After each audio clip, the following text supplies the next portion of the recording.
Hello everyone, it's Space Chaser again. Welcome to another model review video where we look at some of the older models you can get second hand. And in this one we've got a new manufacturer for this series, ABC Models. So the bus we've got is their catalogue number TRA 5101, a Leyland Lion PLSC 1 in delivery of Stockport Corporation Tramways. So I'll take it out of the box and we'll have a look at it.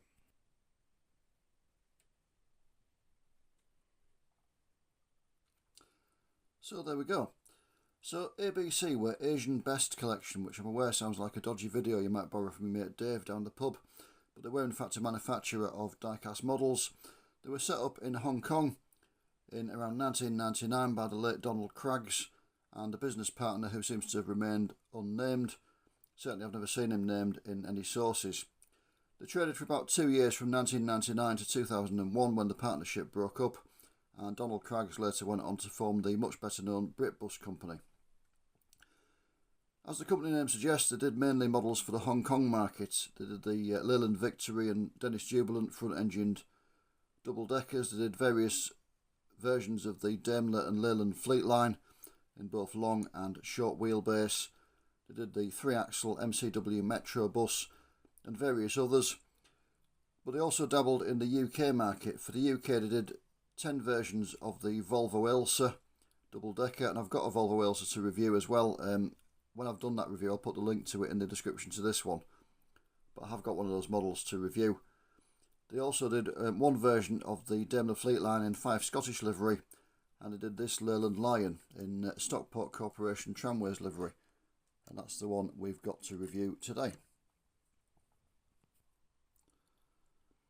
So the bus is a model of Stockport Fleet number 110, which in real life was registered DB6851, but for some reason ABC didn't put registration plates on this model, which is quite unusual because they went to quite some lengths to make their models detailed, but they missed the registration plates off. So yeah, it was DB6851. It was new in 1926. It had a Leyland dual door body as modelled here, and it had quite a long life for a 1920s bus. It wasn't withdrawn until 1949, so it had a 23-year working life, which is quite remarkable for a vehicle of that era. So we'll have a look around the model, and the first thing that strikes you about it is how small it is. The buses of the 1920s were a lot smaller than the buses we're used to nowadays, and that does come across. It's quite diminutive as this model. The general impression of size and shape is pretty good. Level of detail seems to be good as well. ABC were about the first manufacturer to do things like modelling the open windows, putting a driver into the bus and things like that. So they went all out to try and make the models quite detailed.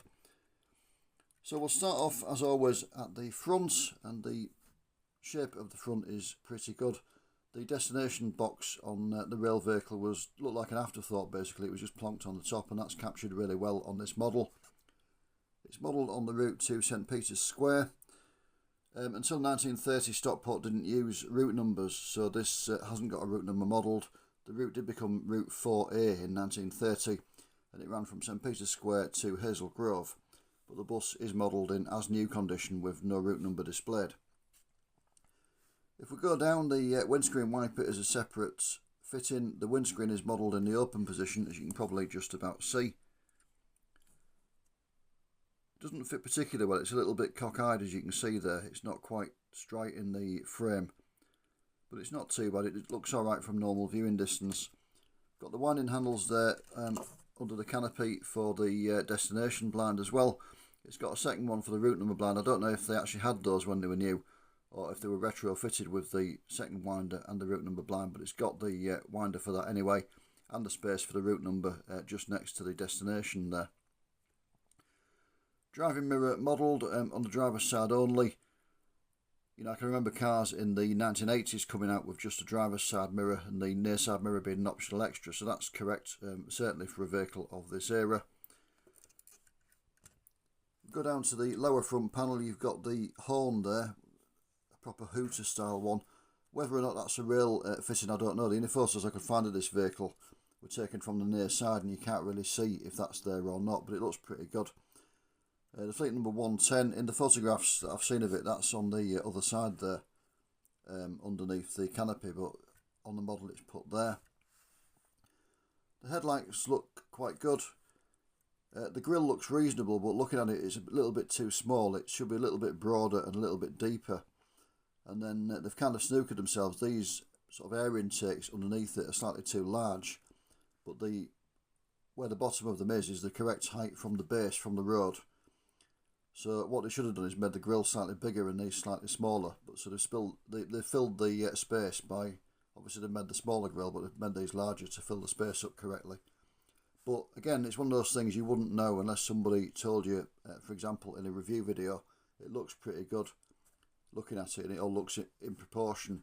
So then when you compare it to a photograph, you realise it is a little bit too small. The starting handle is nicely modelled. Obviously, back in those days, 1920s, there were no start buttons inside the cab. You just got out and turned that round, and risked injury as well if it just fired up and hit you, which unfortunately it did do on several occasions to unfortunate drivers. If we go around to the near side, the bonnet assembly does open, or it certainly did when I first took it out of the box. Just bear with me a second. Right, apologies, it's stuck shut.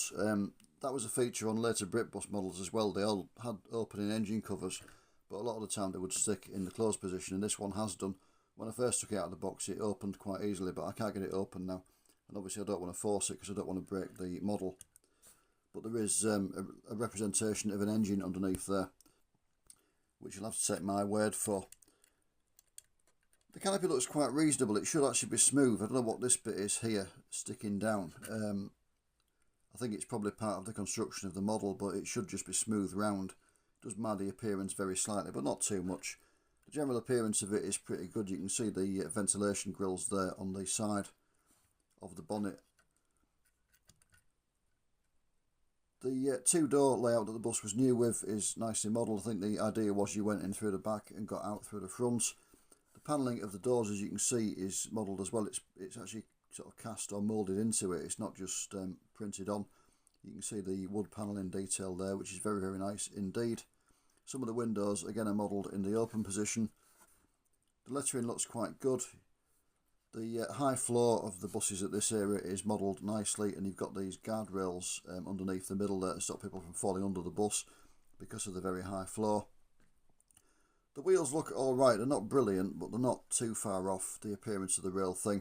I'm not quite sure if they're the right colour or not. I've had a look at some photos of this bus in real life, which are in black and white, but there's no contrast on those between the wheel and the livery colour, which kind of leads it to suggest that they might have been red. But I'm guessing ABC based it on something, so they're painted in grey. They don't look too bad. General impression, as I say, is pretty good. The only slight criticism with the near side is that this window, the first one, should be a lot smaller. It's a lot wider on the model than it was in real life. It was about half the width of that, really. But that's because they've used a Hong Kong prototype, which presumably had a different body, and just adapted it to look like the Stockport vehicle with a Leyland body. So that's the pillar spacing from the Hong Kong version.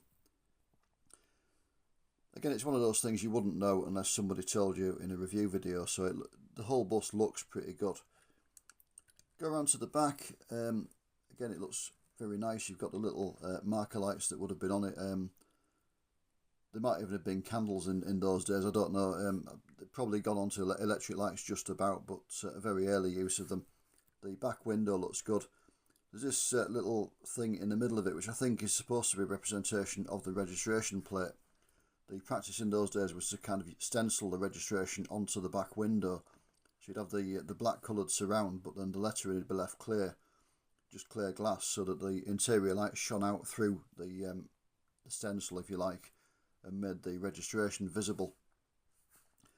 Again, you've got the Stockport Corporation Tramways lettering on the back, nicely rendered, in the spare wheel underneath there, which looks really, really good, as you can see.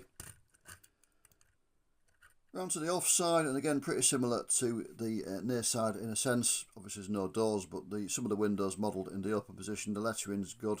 The general size and shape is very nice. The wheels look reasonable, and you've got the guardrails there as well. They are a little bit flimsy. I did catch that one and it kind of moved a bit, but it's not snapped off, touch wood. So yeah, hopefully will be okay. Look at the roof, it's nicely shaped, the curvature of it is nicely rendered, and you've got these, I don't know if the vents or the top of the interior lights, I think they're actually the top of the interior lights, but they're nicely modelled anyway. And again, a destination box sticking up there as it did in real life. Go around to the chassis, and very nicely detailed. The front wheels, I believe, are posable. Yeah, they are. You can make it so it looks like it's steering around a corner. And you've got the chassis members there, the exhaust system modelled. I'm guessing that's the fuel tank there. Again, the holder for the spare wheel. You've got the transmission. It all looks very good indeed. And again, that was a feature that was carried over onto the later Britbus range, the detailed chassis. Look at the interior, and again, it looks very, very nice. I'll just try and get some more light onto it. It is modelled in different colours. The back of the seats are like a grey colour, and the seats themselves are a brown colour to model the wood that they would have been made of in real life. And you've got the driver there. I don't know if you can see it on the video, but the driver has got bare arms. So I don't think this vehicle was preserved in real life, but we can assume with some modeller's licence that it's been preserved and it's been driven by its preservationist owner, because in the 1920s in a municipal bus company you would never have got away with driving a bus with bare arms. You'd have been expected to wear your company issue jacket whilst you were driving and not to flash your arms at the passengers. So yeah, we can assume it's a modern day preservationist driving it there.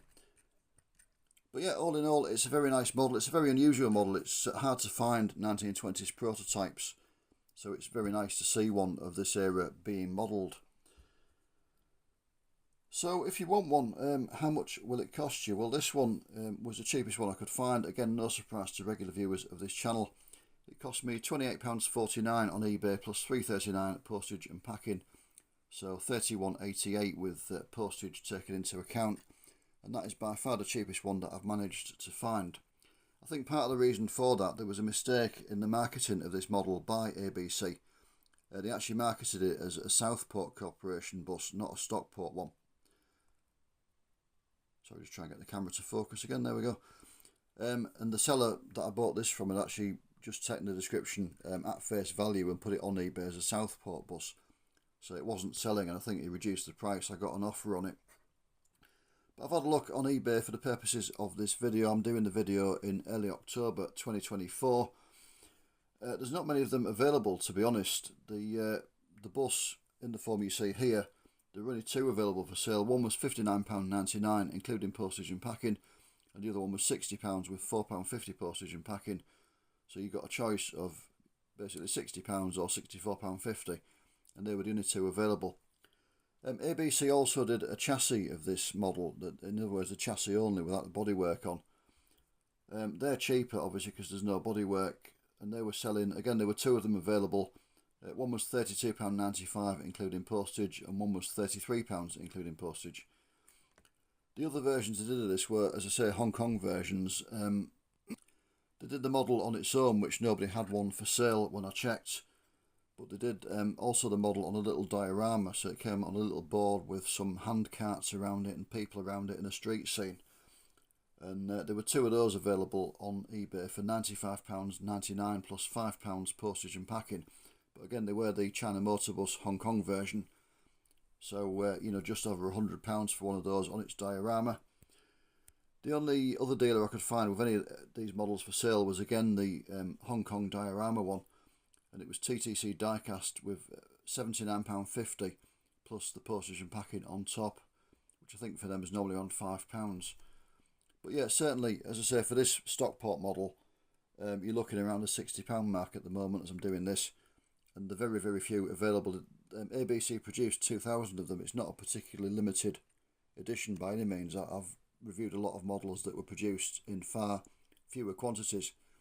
But they are very, very scarce. It does seem that people who bought them have just held on to them, presumably because it is such an unusual model. As I say, it's very, very rare to find a 1920s vehicle being modelled by any of the manufacturers. So yeah, it will cost you, as I say, about £60 if you want one. But I do recommend it. It's a lovely little model, even if you can't get the bonnet to open when you're doing a review video. But as always, thank you very much for watching. Take care, and I will see you again soon. Bye for now.